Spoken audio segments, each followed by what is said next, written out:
বিসমিল্লাহির রহমানির রহিম। সম্মানিত দর্শক শ্রোতা এবং আমার দর্শকবৃন্দ, সবাইকে সালাম জানাচ্ছি। আসসালামু আলাইকুম ওয়া রাহমাতুল্লাহ। প্রচন্ড তাপদাহে যেখানে বাংলাদেশের তাপমাত্রা প্রায় 42 ডিগ্রি সেলসিয়াস তাপমাত্রা পর্যন্ত কিছু কিছু জায়গায় গড়িয়েছে, সারা বাংলাদেশ উত্তপ্ত তাপদাহে জ্বলছে। এমত অবস্থায় স্বস্তির কিছুটা বাতাস বইছে বেসরকারি এমপিভুক্ত শিক্ষকদের জন্য। কি সেই খবর? সেই খবরটা হলো বদলি সংক্রান্ত বিষয়। আপনারা জানেন, মাউশি এবং মেমিস তাদেরকে নির্দেশনা দেওয়া হয়েছিল কর্মশালা করে তারা একটা খসড়া প্রস্তাবনা তৈরি করতে এবং তা যেন শিক্ষা মন্ত্রণালয়ে জমা দেয়। আমরা যতটুকু জানতে পেরেছি, মাউশি এবং মেমিস তারা বিভিন্ন ধরনের প্রস্তাবনা এসেছে। প্রথমত আমরা শুনতে পেরেছিলাম যে শুধুমাত্র এনটিআরসি এর সুপারিশপ্রাপ্ত যারা, তাদেরকে বদলির আওতায় আনছেন। এখন শেষমেশ আমরা যতটুকু জানতে পেরেছি যে সার্বজনীন বদলির পথেই হাঁটছেন তারা, এবং তারা তা পরামর্শ দিয়েছেন। বদলির ব্যাপারে কয়েকটা প্রস্তাবনা তারা রেখেছেন। একটা হলো মিউচুয়াল ট্রান্সফার, যেটা সারা বছর ব্যাপী চলতে পারে।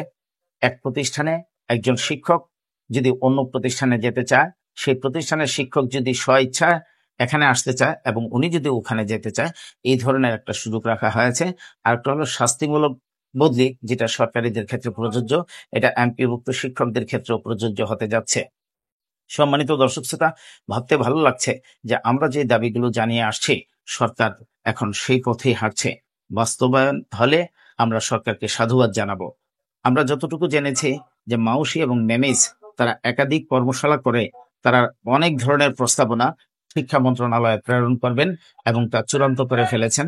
শিক্ষা মন্ত্রণালয়ে সেই প্রস্তাবনা যাওয়ার পর মাননীয় শিক্ষামন্ত্রী এবং শিক্ষা মন্ত্রণালয়ের ঊর্ধ্বতন কর্মকর্তারা তা যাচাই বাছাই করে একটা চূড়ান্ত সিদ্ধান্ত নেবেন এবং সেই সিদ্ধান্তের আলোকে তারা একটা রূপরেখা তৈরি করবেন এবং সারা বাংলাদেশের এমপিভুক্ত শিক্ষকরা এই বছর শেষে তারা বদলি হতে পারবেন, যা অত্যন্ত আনন্দের একটা খবর।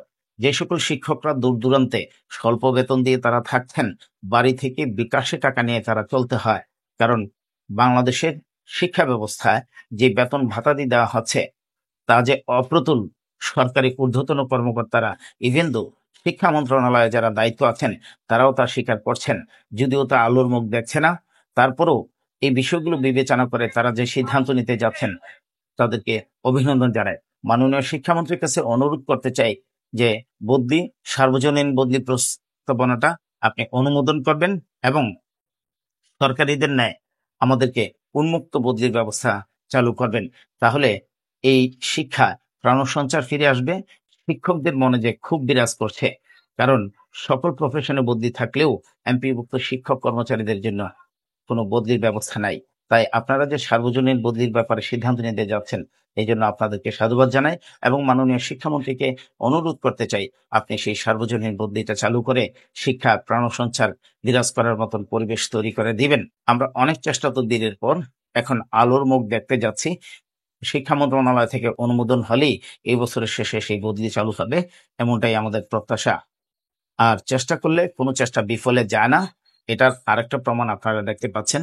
সকল বদলি প্রত্যাশী শিক্ষক ভাই বোনেরা যারা দূর দূরান্ত থেকে অনেক কষ্টে দিনাতিপাত করছেন, কান্নাকাটি করছেন, তাদের এই বার্তাগুলো যে সরকারের কানে পৌঁছেছে এবং সরকার দেরি করে হলেও যে তার সুস্পষ্ট সিদ্ধান্ত নিতে যাচ্ছেন, এই জন্য সরকারকে সাধুবাদ জানাই।